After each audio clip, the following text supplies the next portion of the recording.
menjadi beban Pak Presiden karena beliau yang memilih.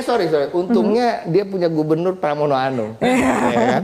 Yang ini bisa sponsornya PDIP. Iya, sponsornya PDIP ini. Tapi Mas Philip, bagaimana kira-kira?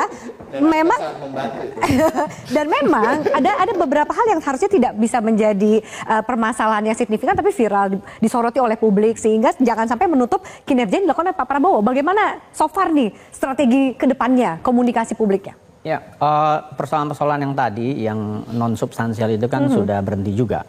Dan sekarang kita sudah fokus kepada hal-hal yang memang harusnya dilakukan. Jadi bahwa itu terjadi dan sudah selesai itu kan bisa jadi pembelajaran. Iya. Yang kedua, tapi ditegur langsung oleh Presiden nggak sih, Mas Philip? Kalau menurut Mas Ciko tadi mungkin kata Mas Ciko behind closed door. Ya makanya ini. Dan itu mungkin lebih bijaksana kan, karena hal-hal yang non substansial kalau kemudian direspons terlalu, Presiden harus merespons, saya kira itu juga tidak pada tempatnya kan. Nah yang kedua mungkin yang mau saya tanggapi sedikit kalau boleh nih Mas Apam. Survei itu saya rasa bukan bohong.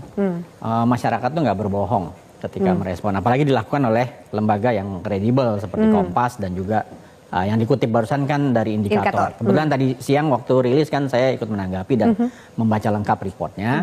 Jadi bahwa angka dukungan yang tinggi itu datang dari seluruh segmen across the board. Jadi yang baik yang dari sisi ekonomi, bracket ekonominya di bawah, yang di atas dukungannya relatif tinggi. Kemudian yang pendidikannya tinggi dan pendidikannya rendah, saya yakin pasti di Metro TV ada datanya ini semua. Mudah-mudahan ditampilkan. Tapi kalau enggak juga nggak apa-apa, bisa di-download orang kan. Itu across the board dia sama tingkat dukungannya. Dan juga termasuk pendukung-pendukung partai. Jadi apakah partai itu partai yang ada di koalisinya Pak Prabowo atau yang di luar, tingkat dukungannya cukup tinggi. Jadi untuk mengatakan bahwa survei itu tidak bisa dipercaya. Tidak bisa dipercaya, mungkin saya agak beda pendapat. Bukan agak, saya beda pendapat dengan Mas Agus Pambagio. Tapi yang paling penting menurut saya adalah bahwa survei tadi menunjukkan apresiasi yang tinggi dari masyarakat terhadap program-program yang dilakukan. Kita ada pemilu kenapa? Ada pemilu karena kita masyarakat ingin melihat ada presiden yang baru berganti